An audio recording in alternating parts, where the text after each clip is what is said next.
been halter training Dandy, the calf, and she's doing really good. This is the best she's done today, and I've only honestly done like 3 or 4 sessions with her. And what I've done every time is just take her and get the halter on her as atraumatically as possible, not traumatically, and then tie her up and just tie her and leave her for like an hour with water, just so she gets, because initially when you put a calf on a halter, they're going to fight it. And so if you do it that way, the calf isn't fighting you. It doesn't feel like it's fighting you. It's fighting the halter, and it ends up learning really quickly that it can't get off the halter. She's so interested in Shep. She's also interested in my alfalfa here. Oh. Come here. Come here. Come here. Grace, step back a little, please. Come here. And so yesterday we kind of had the best session yet, and today's even better, where I'm just able to lead her around without dragging at all. And then when she stops leading, I'll just come and scratch her and stuff, which she's learned that it's okay to be touched. Shep, go.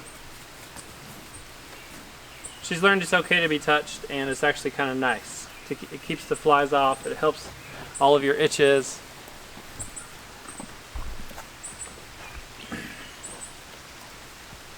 I wouldn't want to halter break a calf much bigger than this, just because when she does go, which the first couple times I had her on here, she would just try to run and pull and pull. She's pretty strong, but she's not too hard to manage as is. It's starting to rain, isn't it?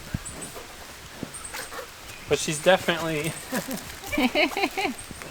she's not tugging and pulling. She's not fighting me, and I think that's the plus of actually just tying them out and not trying to have all that battle yourself, where they don't associate the battle of the bridle of the halter with you. It's just they know they can't get off the halter, so they don't do that fight, because they know the halter's solid, because it's tied to a tree, or the picnic table was yesterday.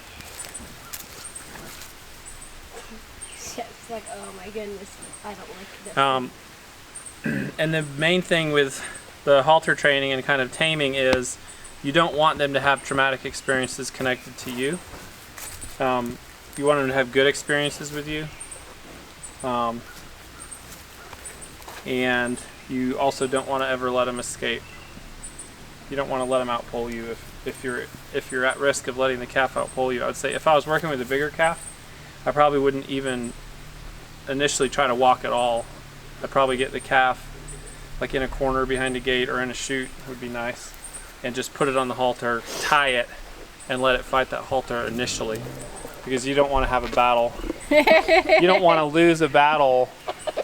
Once you lose that battle with the cow, then the cow knows and has in its head that it can get away in a pinch, and so it'll try and it'll drag you later on.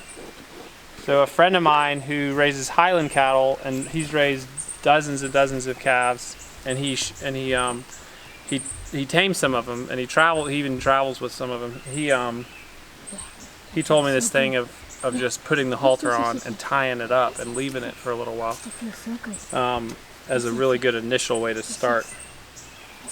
So you're not doing the fighting. Basically, the calf has lost to the halter before you even start your gentling. So I'd say this is going really good. This is further than we ever So good. have ever gone with any animal. You love it. What do you mean with halter training? With halter Well, training. the goats are trained. And our goal with this cow is to get her totally gentled, These definitely so good. and sell her hopefully to someone who wants to raise her as a milk cow, because we don't need 2 milk cows. That would be fun. It would be really fun. It'd be fun to keep her You in. can make like cheese and stuff with one of the milk, with some of the milk. So many exciting things out here, and she's doing so good. Even with the dog, she's kind of. She loves the dog. I don't know if it's loves, but she's definitely interested. I had this experience the other night. So I had the ducks and the geese were in the pasture with the cows the other night, and I went out to check on them, make sure they were in right with the cows in the fence. or put them up. And I didn't put them up. I left them with the cows. But I saw this kind of reassuring thing. And I saw the steer, her adopted brother, you could say, I saw him chase off a possum. I saw the possum and I was going to run out in the pasture and chase it off versus kill it because I didn't want it to come through and eat eggs and eat chicks and eat chickens. And Beefsteak, the steer, ran out to it and stopped, and I could see their eyes glowing in the dark way across the pasture, and they just stood there staring at each other. The calf didn't move and the possum didn't move for a whole minute. And then the possum finally chickened out and turned and ran. His eyes disappeared and he went through the fence. But I thought that was funny. Basically a cow was protecting our chickens and ducks because Geese and ducks. well, the geese and ducks that were sleeping in the pasture with them, because the calf will approach anything that's out in the pasture. It's just kind of their nature. Anyway, I think it's going really good. I don't think I'm even going to tie her up today. I think I'm just going to, I've only had her on the halter probably 10 minutes. Here comes that storm. I can see it. Yeah. Right there. I know I'm going to have to get her back down there. Just look, the rain's right there. It's coming. The past couple sessions I've had to hold this really tight, and this honestly, like I could have held this with 2 or 3 fingers today, and she Here would it have never run off on me. You want to feed her a little alfalfa, Brighton? Hold your hand nice and flat underneath her nose. I'm clicking while I pet her, so what she remembers. Let her lick it is when out of you your click, hand. She remembers. There it is. There's the rain. What she remembers is gonna be. Can I see more? Yeah. Yeah, just a So second. she's gonna Feed her the alfalfa. I think this is a pretty hefty rain. I don't think It's coming. Yeah, maybe we should get out of the rain. Okay, I'm going to take her down. Thanks for joining me just for a couple notes on halter breaking this pretty little calf, Miss Dandy. Miss Dandy.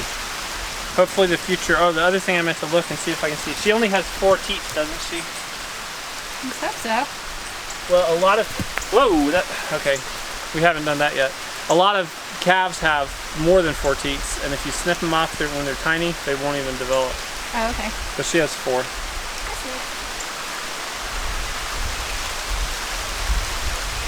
I saw Okay, I'm going inside. Okay, bye.